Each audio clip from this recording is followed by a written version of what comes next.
Gloire à Jésus. Est-ce qu'on peut acclamer le Seigneur? Chers pasteurs, chers invités, peuple de Dieu, je voudrais vous souhaiter la bienvenue parmi nous. Alléluia. Ce jour étant un jour béni, nous sommes réunis pour célébrer les 1 an de renaissance de la mission Parole prophétique, abrégée MPP. Alléluia. Que dirige le pasteur Eric Yahi ici présent. Alléluia. La dite mission a pour objectif de gagner des âmes, les encadrer jusqu'au retour du Seigneur Jésus. Alléluia. Notre verset de base étant: car en lui vous avez été comblés de toutes les richesses qui concernent la parole et la connaissance en Jésus-Christ.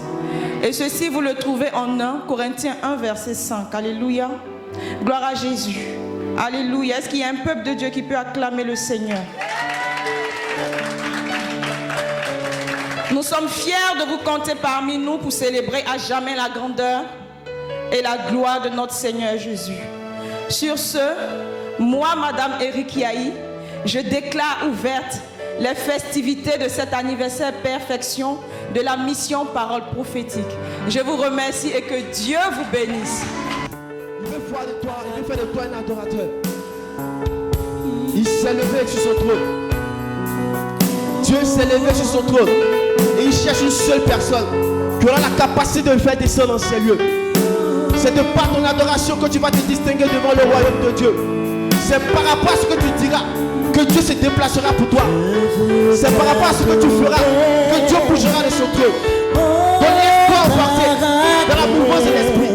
Laisse-toi emporter par le Saint-Esprit. Laisse-toi emporter devant son royaume. Béni soit ton Seigneur. Je veux t'adorer. Béni soit ton paraclet. Béni soit sa présence. Béni soit ton Seigneur. Et remplis ma vie. Dépêche ton trône ici. Nous te supplions éternellement. Viens prendre place. Ce moment est à toi, éternel.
De la terre.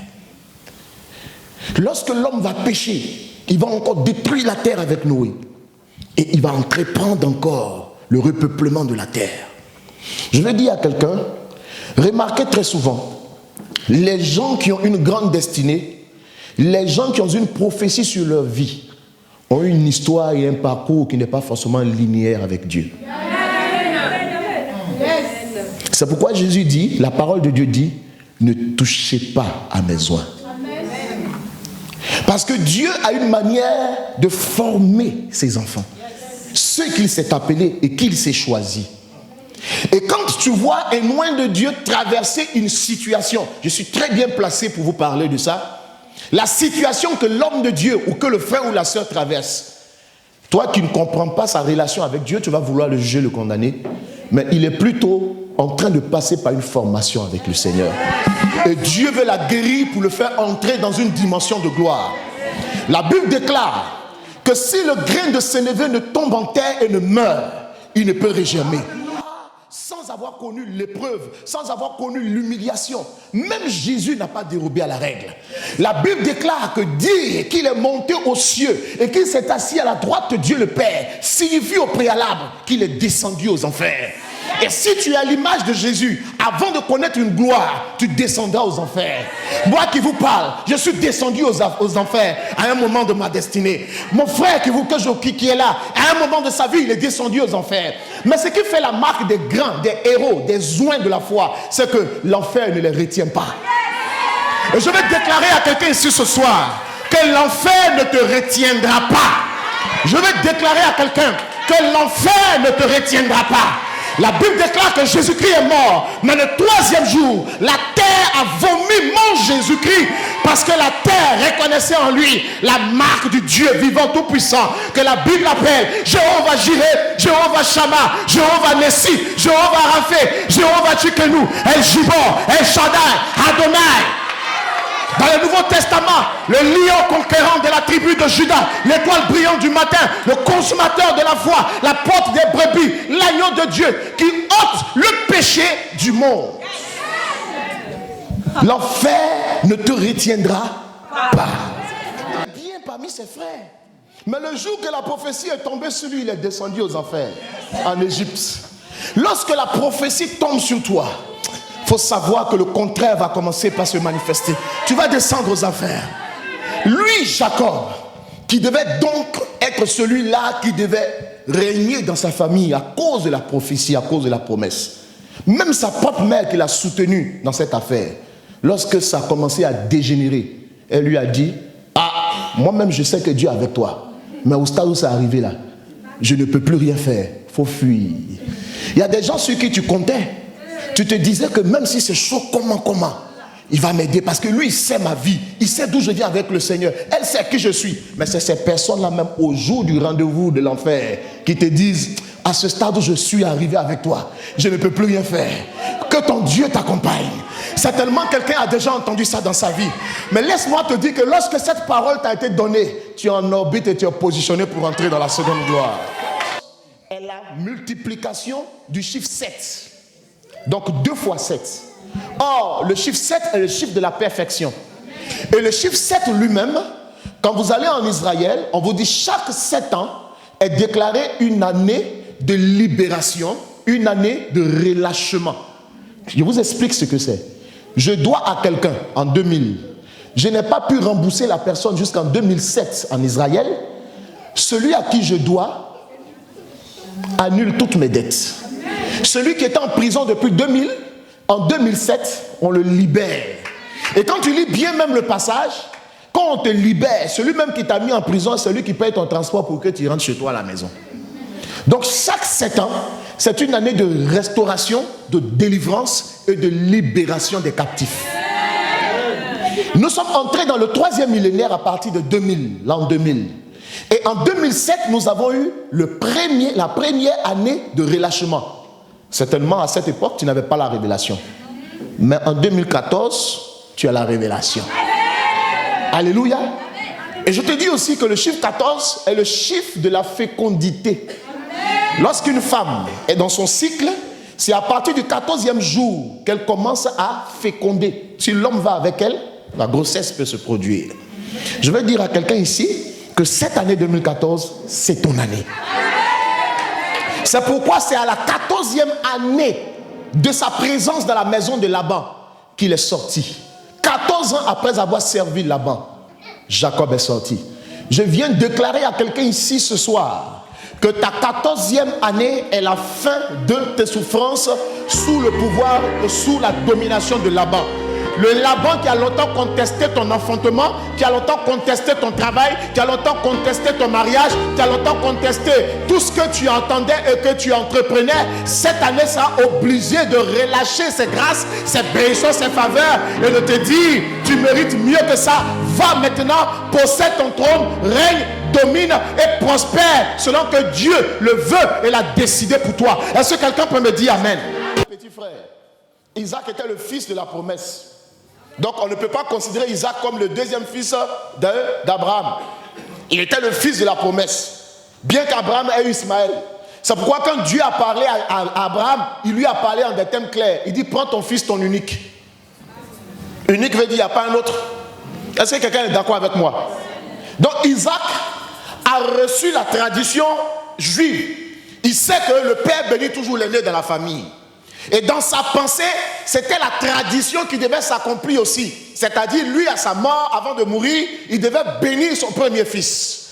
Je veux dire à quelqu'un ici, tu es né dans une famille où la tradition t'a déjà mis en retard, où la tradition n'a pas prévu ton élévation, parce que tu n'es pas le premier-né, parce que tu n'es pas né un mardi, parce que tu n'es pas né un jeudi. Chez nous, par exemple, en Côte d'Ivoire, les Akans, les Baoulés, tu nais, et quand tu nais, on te donne un nom en fonction de ton jour de naissance. Est-ce que quelqu'un est d'accord avec moi?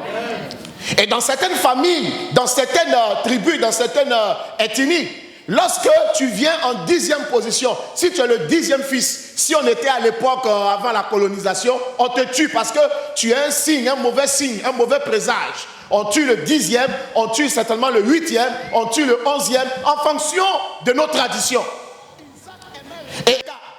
Mais Rebecca ne pouvait pas enfanter. Alors il a dit, je ne vais pas faire l'erreur de mon père pour aller prendre une deuxième femme, parce que celle-là je l'aime. Si le Dieu de mon père a pu donner un enfant à ma mère qui était toute vieille, il peut aussi donner un enfant à ma femme qui est toute jeune. Alors qu'est-ce qu'il a fait? La Bible déclare qu'Isaac a gêné et il a prié. Et l'Éternel a entendu la prière d'Isaac et il a donné la grâce de l'enfantement à sa femme. Mais il a donné la grâce de l'enfantement à la femme, mais il a aussi donné la prophétie à la femme. Isaac n'a fait que prier, mais la révélation était dans les mains de la femme. Et Dieu a dit à la femme, dans ton sein se trouvent 2 nations, mais le plus petit dominera le plus grand. Je veux dire à quelqu'un ici que tu es dans un système où si tu veux être élevé, accepte au départ d'être le plus petit. Parce que lui, celui qui est grand à ses propres yeux, ne peut pas être élevé. On parle d'élévation lorsqu'on est tombé. On parle de monter lorsqu'on est dans une position d'abaissement. Seigneur, élève-moi, mais toi-même tu t'es déjà élevé. Quelle élévation tu veux attendre de l'Éternel?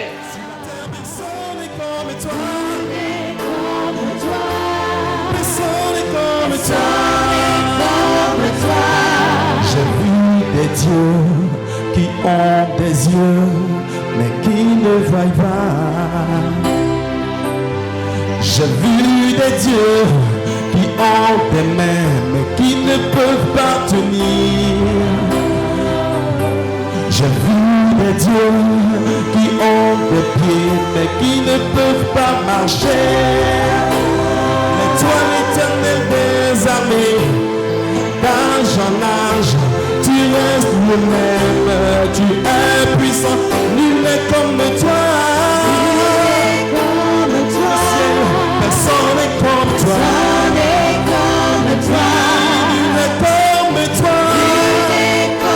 Dans ma vie, personne n'est comme toi. Sur la terre, personne n'est comme toi. Dans ma vie, personne n'est comme toi. Personne n'est comme toi. Sur la terre, personne n'est comme toi. Dans le ciel, personne n'est comme toi. Dans le ciel, personne n'est comme toi. J'ai vu des faux dieux qui ont des yeux, mais qui ne voient pas. Oui, j'ai vu des dieux qui ont des mains, mais qui ne peuvent pas tenir. Oui, personne n'est comme toi, Jésus. Nul n'est comme toi. Nul n'est comme toi.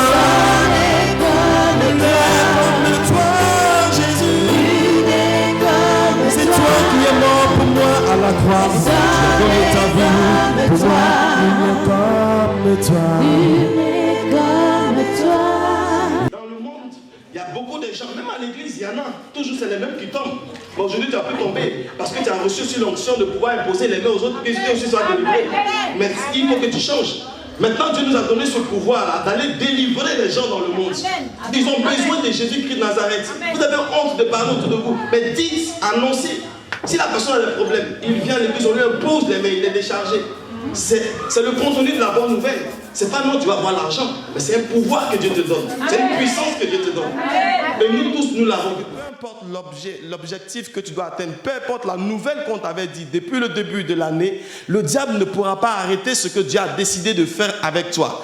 Donc, il a tout fait pour éliminer Jean-Baptiste, mais Jésus prend la relève. Et tu es ce modèle de Jésus-Christ de Nazareth. Tu n'es pas là pour rien ce soir, parce que Dieu t'a sélectionné, Dieu t'a choisi pour relever le défi, pour prendre la relève. Donc, tu es cette génération sur qui Dieu compte pour pouvoir relever le défi. Aucun homme sur la terre, aucun, même le diable ne pourra pas freiner le plan et le processus de Dieu dans ta vie. Il peut tout faire, il va se lever, mais il ne pourra pas arrêter parce que s'il essaye quand même, il aura toujours de la relève qui va continuer le processus, le chemin que Dieu a entamé avec toi. Beaucoup de gens ont eu des projets qui ont été tués. Mais Dieu t'a sélectionné dans ta famille. Beaucoup de personnes ne se sont pas mariées, d'autres ne pouvaient pas aller au-delà du bac. Mais toi, Dieu te choisit pour pouvoir aller au-delà de ce que tu peux imaginer. Si tu avais cru que c'était fini et que tout le monde pouvait s'arrêter là, je suis venu te dire que ce n'est pas encore fini. Mais Jésus t'a choisi pour pouvoir relever le défi.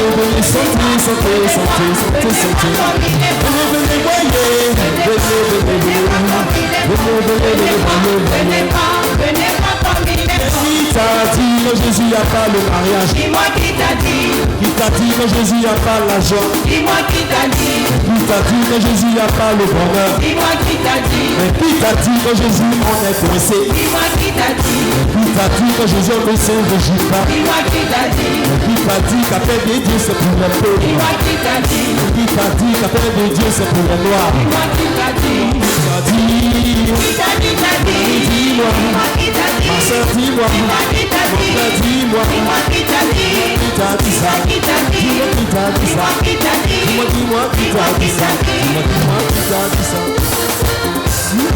Est-ce que tu peux pousser les cris de joie? Jésus-Christ, le ressuscité de la mort. Avec des acclamations, acclame pour Jésus-Christ, le roi des rois ce soir. C'est que Dieu fait. C'est que Dieu fait. C'est que Dieu fait. Inimaginable. C'est que Dieu fait. On ne peut le réaliser.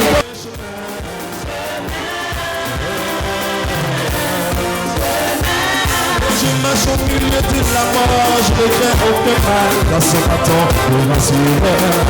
Et quand je marche au milieu de la mort, je ne fais aucun mal dans ce bâton de rassurer.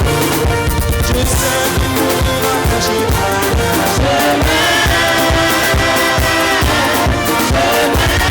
Il mourra un chemin.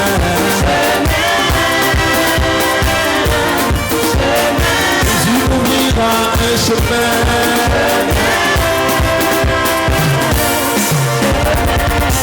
Mon véritable ami, lui qui marche avec moi. Quand je pose mes pieds, il est là, il me soutient. Il est là, oh oh, il me soutient. Il est ma vie, il est ma force, il me soutient. Il est là, oh oh, il est là, Jésus est là, oh oh, il est là, il est là, oh oh, il est là, Jésus est là, oh oh, il est là. Il est mon véritable ami, c'est lui qui marche avec moi. Et quand je pose mes pieds, il est là, il me soutient. Il est ma vie, il est là, il est là, il est là, il me soutient. Il est là, il est là, il est là. Tout le monde est là, il est là, il me soutient. Il est là, il est là. Un but à zéro, avec Jésus là, je suis béni. Avec Jésus là, je suis devant et on a gagné, on a gagné, oh oh, on a gagné, on a gagné, oh oh, on a gagné, on a gagné, oh oh, on a gagné. Avec Jésus là, je suis devant et avec Jésus là, je suis prospère. Avec Jésus là, je suis vivant, oh on a gagné, on a gagné, on a gagné.